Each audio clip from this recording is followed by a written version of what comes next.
You should have a good understanding of WBS to answer the PMP questions correctly. Let's talk about the 6 popular myths related to WBS. Hey, this is Praveen Malik from PMbyPM.com. If this is your first time on this channel and you want to pass the PMP exam in your first attempt, start by subscribing to this channel by clicking on the bell icon.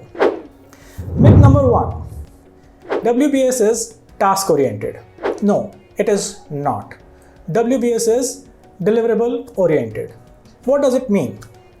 A series of tasks create a deliverable. So for example, coding is a task while Module X is a deliverable. Module X gives some sense of satisfaction to the stakeholders.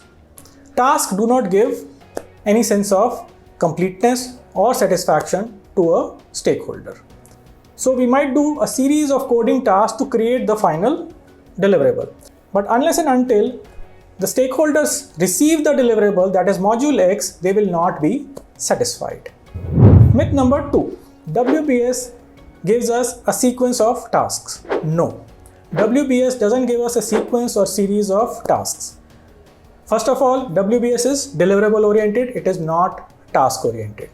WBS just gives us deliverables and sub-deliverables. It is made as a reverse tree-like structure where on the top level you have the bigger deliverables, on the bottom level you have the smaller deliverables. Deliverables are outcomes which are tangible and can be perceived. Myth number 3. WBS is product oriented or project oriented. It is neither. WBS could be either product oriented or project oriented, or it could also be a mixture of product and project. What does it mean? Let's take an example. A cycle is a product. A software is a product. If we break down the cycle into its components, those are the smaller deliverables. So for example, a rim is a deliverable, a wheel is a deliverable, a handle is a deliverable. If we talk about the software, modules are deliverable. Module X, Module Y, Module Z. So each one can be given to a stakeholder. So we can decompose WBS as subparts of a product.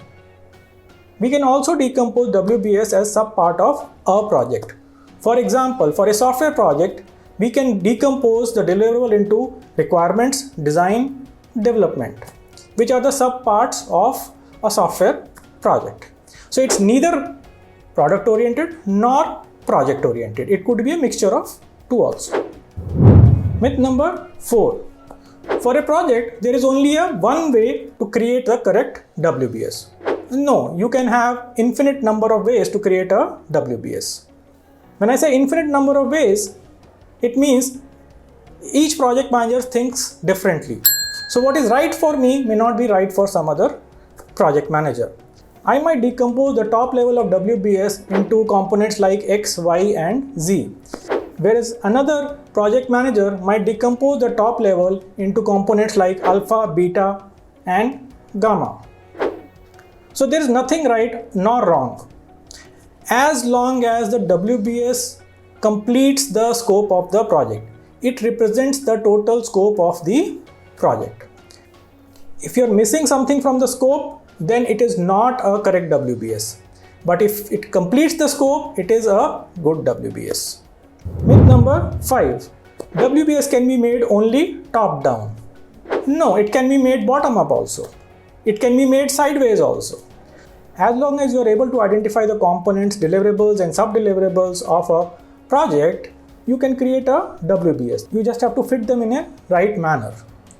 So it could be top down, it could be bottom, or it could be sideways. It's not necessary that you make the WBS top down only. Myth number 6. WBS can be made only as a reverse tree-like structure. No, it can be made from left to right also. It can be made as a bulleted and sub-bulleted list also. It's up to the project management team how they describe a WBS. It's not necessary to make a WBS as a picture, as a reverse tree-like structure. So these were the 6 myths of WBS. I have a question for you. Do you make your WBS as product oriented or project oriented, or in some other manner? I'm curious to know about your opinion.